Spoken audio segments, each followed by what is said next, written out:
Hello दोस्तों, नमस्कार। स्वागत है आपके अपने यूट्यूब चैनल संजय टेक्निकल @21 में। आज की इस वीडियो में हम एमसीक्यूज़ के कुछ इम्पॉर्टेंट क्वेश्चंस का डिस्कशन करने वाले हैं।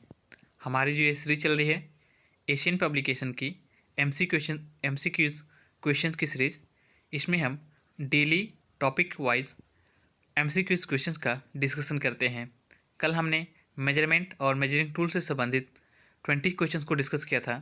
आज पुनः हम 21 से लेकर के 14 नंबर तक क्वेश्चंस का डिस्कशन करेंगे। तो ये वीडियो आप लोगों के लिए काफ़ी इंपॉर्टेंट होने वाली है, क्योंकि इस बुक से प्रीवियस ईयर एग्जाम में कई सारे क्वेश्चन पूछे गए हैं। तो आई होप आने वाले समय में भी आपको बहुत सारे क्वेश्चन इस सीरीज से देखने को मिलेंगे। तो कंप्लीट सीरीज को देखिएगा ताकि आपको आने वाले एग्जाम्स में इसका बेनिफिट मिल सके। तो चलिए आज की इस वीडियो को शुरू करते हैं। आज का हमारा पहला प्रश्न है, माइक्रोमीटर किस सिद्धांत पर कार्य करता है। तो मैं कल की वीडियो में आपको बताया था कि माइक्रोमीटर जो है आपके नट और बोल्ट के सिद्धांत पर कार्य करता है, और इसकी जो लिस्ट काउंट होती है वो होता है 0.01 मिलीमीटर।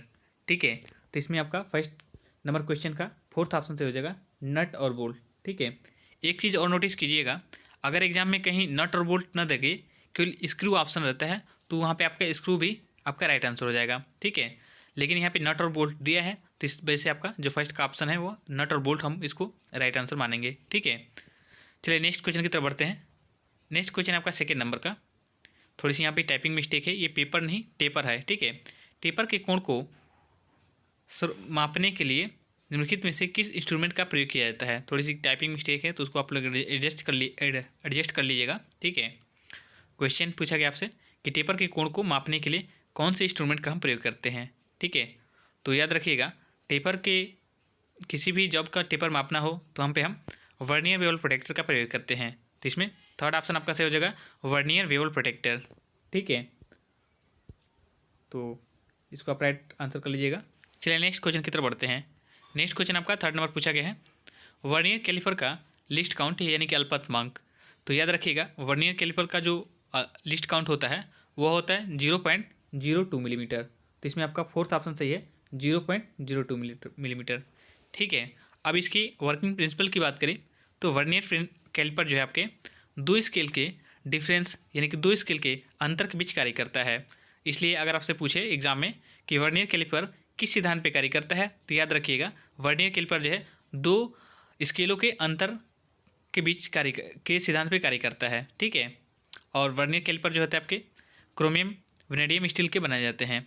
ठीक है, तो ये भी काफ़ी इंपॉर्टेंट क्वेश्चन है, आपको याद रखना है। और एक क्वेश्चन आपसे इससे रिलेटेड पूछ सकता है कि वर्नियर कैलिपर में कौन सा स्क्राइबर यूज किया जाता है। तो याद रखेंगे कि वर्नियर कैलिपर जो होता है, तो इसमें आपके वर्नियर कैलिपर नहीं, वर्नियर हाइट गेज। ठीक है, तो वर्नियर हाइट गेज से संबंधित एग्जाम में क्वेश्चन पूछता है आपसे कि वर्नियर हाइट गेज से वर्नियर हाइट गेज में जो है कौन सा स्क्राइबर हम यूज़ करते हैं। तो याद रखिएगा यहाँ पे ऑफसेट जो है हम स्क्राइबर इसमें यूज़ करते हैं। तो ये भी काफ़ी इंपॉर्टेंट क्वेश्चन है और कई सारे एग्जाम में पूछा जाता है, इसलिए जो वर्नियर कैलिपर से संबंधित एक क्वेश्चन था तो मैं आप लोगों के साथ में शेयर हमने कर दिया है। आई होप आपको वीडियो अच्छी लगी, जानकारी अच्छी लगी होगी, और जानकारी अच्छी लगी तो प्लीज़ वीडियो को लाइक कर, चैनल पर पहली बार विजिट करें तो चैनल को सब्सक्राइब कर लीजिएगा, ताकि हमारी आने वाली वीडियो का अपडेट आपको मिलता रहे। चलिए नेक्स्ट क्वेश्चन की तरफ मूव करते हैं। नेक्स्ट क्वेश्चन आपसे पूछा गया फोर्थ नंबर क्वेश्चन पूछा गया है डायल टेस्ट इंडिकेटर के बारे में। क्वेश्चन है, डायल टेस्ट इंडिकेटर के प्लंजर की लीनियर मोशन को पॉइंटर की रोटरी मोशन में बदलने के लिए निम्नलिखित में से कौन सा मैकेनिज्म प्रयोग में लाया जाता है। तो सिंपली ये क्वेश्चन आपसे एग्जाम में पूछा जाता है कि डायल टेस्ट इंडिकेटर किसके सिद्धांत पर कार्य करता है। तो याद रखेंगे कि जो डायल टेस्ट इंडिकेटर है ये आपके रैक और पिनियन के सिद्धांत पे कार्य करता है, यानी कि रैक और पिनियन के मैकेनिज्म पे यह कार्य करता है। तो भी काफ़ी इंपॉर्टेंट क्वेश्चन है। तो फोर्थ का आपका जो राइट आंसर जो सेकंड हो जाएगा, रैक और पिनियन के मैकेनिज्म के हिसाब से। ठीक है, तो बहुत सारे मेजरिंग इंस्ट्रूमेंट हैं, तो इनके वर्किंग प्रिंसिपल से भी कार्य ऐसे आपसे क्वेश्चन पूछे जाते हैं। तो अभी हमने अभी तक 3 क्वेश्चन देख लिए, जैसे कि माइक्रोमीटर से संबंधित पूछा गया था क्वेश्चन कि यह किसके सिद्धांत पर कार्य करता है। तो याद रखेंगे कि माइक्रोमीटर नट और बोल्ट के सिद्धांत पर कार्य करता है। ठीक है, और नट और बोल्ट अगर ऑप्शन में नहीं है, स्क्रू ऑप्शन है, तो आपका स्क्रू भी आपका राइट आंसर हो जाएगा। सेकेंड, मैंने आप लोगों को बताया कि जो आपका कैलिपर है वर्नियर कैलिपर, ये किसके सिद्धांत पर कार्य करता है। तो ये दो स्केलों के अंतर के सिद्धांत पर कार्य करता है। ठीक है, और उसके बाद नेक्स्ट क्वेश्चन है आप लोगों के सामने डायल टेस्ट इंडिकेटर के वर्किंग प्रिंसिपल के बारे में बात किया गया है। की यह किसके सिद्धांत पे कार्य करता है? तो याद रखेंगे यह डेल जो है रैक और पिनियन के सिद्धांत पे कार्य करता है। ठीक है, तो काफ़ी इंपॉर्टेंट क्वेश्चन है। इन सभी इंस्ट्रूमेंट के वर्किंग प्रिंसिपल को आप लोग याद रखिएगा। चलिए नेक्स्ट क्वेश्चन की तरफ बढ़ते हैं। नेक्स्ट क्वेश्चन आपसे 5 नंबर में पूछा गया है, माइक्रोमीटर में रैचेट स्टॉप सहायक होता है। तो याद रखिएगा जो माइक्रोमीटर होता है उसमें रैचेट स्टॉप जो होता है आपके प्रेशर को कंट्रोल करने के लिए दिया जाता है। तो इसमें आपका फर्स्ट ऑप्शन सही है, प्रेशर को कंट्रोल या नियंत्रित करने के लिए हम माइक्रोमीटर में रैचेट स्टॉप का प्रयोग करते हैं। ठीक है, और एक क्वेश्चन आपसे एग्जाम में पूछा जाता है कि रैचेट स्टॉप में जो है आपकी कौन सी थ्रेड कड़ी रहती है? तो याद रखेंगे इसमें बटर थ्रेड कड़ी रहती है। ठीक है, तभी काफ़ी इंपॉर्टेंट क्वेश्चन है, आपसे रैचेट स्टॉप से संबंध पूछा जाता है। ठीक है, कल की भी वीडियो में मैं आप लोगों को बताया था कि माइक्रोमीटर में रैचेट स्टॉप और लॉक नट ये दो इंपॉर्टेंट जो है आपके कंपोनेंट्स होते हैं जिससे आपसे एग्जाम में पूछा जाता है क्वेश्चन। रैचेट स्टॉप की बात करें तो यह प्रेशर को कंट्रोल करने के लिए दिया जाता है, जबकि लॉक नट की बात करें तो यह रीडिंग को लेने के बाद रीडिंग को लॉक करने के लिए हम इसमें लॉक नट देते हैं माइक्रोमीटर में। ठीक है, तो ये भी काफ़ी इंपॉर्टेंट है। 5th नंबर का जो आपका फर्स्ट ऑप्शन है ये सही है, प्रेशर को कंट्रोल करने के लिए। चलिए बाकी नेक्स्ट क्वेश्चन की तरफ बढ़ते हैं। नेक्स्ट क्वेश्चन है आपका 6 नंबर का। 6 नंबर क्वेश्चन में आपसे पूछा गया है, वर्नियर कैलिपर का लिस्ट काउंट किसके बराबर होता है? तो याद रखेंगे कि जो वर्नियर कैलिपर का हम लिस्ट काउंट निकालते हैं तो इसके लिए हम क्या करते हैं, एक मेन स्केल डिवीजन में से एक वर्नियर स्केल डिवीजन का मान घटाते हैं। तो इसमें आपका फर्स्ट ऑप्शन सही है, एक मेन स्केल डिवीजन माइनस एक वर्नियर स्केल डिवीजन। ठीक है, तो अभी काफ़ी इंपॉर्टेंट क्वेश्चन है, आपको याद रखना है। चलिए बाकी नेक्स्ट क्वेश्चन की तरफ बढ़ते हैं। अगला क्वेश्चन है आपका 7 नंबर का। 7 नंबर क्वेश्चन में आपसे पूछा गया है, किसी माइक्रोमीटर में 0.02 मिलीमीटर की पॉजिटिव एरर है। यदि माइक्रोमीटर 25.541 मिलीमीटर माप देता है तो सही रीडिंग क्या होगी? ठीक है, तो माइक्रोमीटर में आपके 3 प्रकार के एरर देखने को मिलते हैं, पॉजिटिव एरर, नेगेटिव एरर और एक जीरो एरर। ठीक है, ये एरर होती क्या है? ठीक है, तो जैसे कि माइक्रोमीटर का जो आपका जीरो स्लीव है वह डेटा लाइन से मैच नहीं करता है। ठीक है, तो वहाँ पे आपकी इसका मतलब कि आपके माइक्रोमीटर में कोई एरर है। ठीक है, और अब ये जो आपका डेटम स्लीव आपकी जीरो लाइन से स्लीव की लाइन जो आपका डेटम है, डेटा लाइन से आगे जब आगे बढ़ जाता है स्लीव, ठीक है, इसका मतलब उसमें क्या है, नेगेटिव एरर है, और पीछे रह जाता तो इसका मतलब उसमें पॉजिटिव एरर है। और इसमें जब पॉजिटिव एरर होती है तो उसको हम क्या करते हैं, जो एक्चुअल रीडिंग आती है उसमें से हम क्या करते हैं, उसको घटा देते हैं।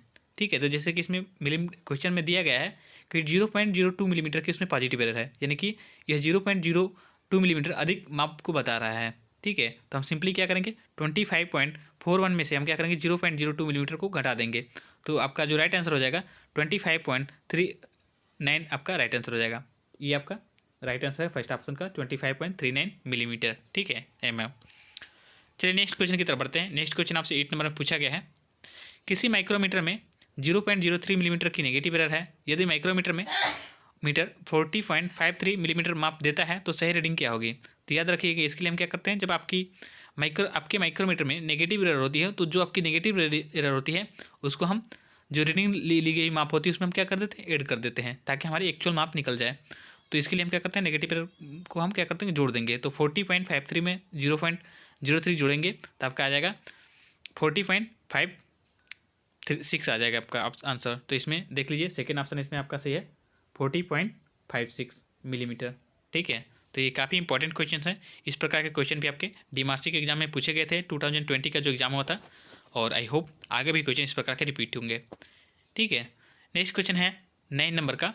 9 नंबर क्वेश्चन में पूछा गया है, किसी 50 to 75 मिलीमीटर वाले आउटसाइड माइक्रोमीटर की जीरो एरर किसके साथ चेक की जा सकती है? तो याद रखेंगे कि 50 to 75 मिलीमीटर हो या 25 to 50 मिलीमीटर की जो रेंज के जो आउटसाइड माइक्रोमीटर होते हैं, ठीक है, उनकी जो जीरो एरर है वो आपके टेस्ट पीस के दौरान उसको क्या करते हैं, चेक करते हैं। तो इसमें आपका टेस्ट पीस आपका राइट आंसर है, थर्ड ऑप्शन आपका इसमें सही हो जाएगा, टेस्ट पीस। ठीक है, चलिए नेक्स्ट क्वेश्चन की तरफ मूव करते हैं। नेक्स्ट क्वेश्चन आपसे 10 नंबर पूछा गया है, मेट्रिक आउटसाइड माइक्रोमीटर की स्लीव पर बने सबसे छोटे डिवीजन का मान कितना होता है? तो याद रखिएगा कि जो मेट्रिक आउटसाइड माइक्रोमीटर की जो स्लीव पर जो डिवीजन होता है वो उसका जो वैल्यू होती है वो होती है 0.5 मिलीमीटर, यानी कि 0.50 मिलीमीटर। इसमें आपका फर्स्ट ऑप्शन सही हो जाएगा, इसको आप याद रखना है। ठीक है, चलिए नेक्स्ट क्वेश्चन की तरफ बढ़ते हैं। नेक्स्ट क्वेश्चन आपसे पूछा गया है 11 नंबर का, मेट्रिक आउटसाइड माइक्रोमीटर की थिम्बल के वेवल एज पर बने एक डिवीजन का मान कितना होता है? तो ये भी आप याद रखेंगे कि जो मेट्रिक आउटसाइड माइक्रोमीटर की जो थिम्बल पर डिवीजन पर जो वैल्यू होती है वो होती है 0.01 मिलीमीटर, यानी कि जितनी माइक्रोमीटर की लिस्ट काउंट होती है उतनी इसकी थिम्बल पे इसकी वैल्यू होती है। तो इसमें आपका सही हो जाएगा ऑप्शन। ठीक है, 4th नंबर ऑप्शन सही है। इसको, ठीक है, इसको चेक कर लीजिएगा आप लोग। नेक्स्ट क्वेश्चन की तरफ बढ़ते हैं।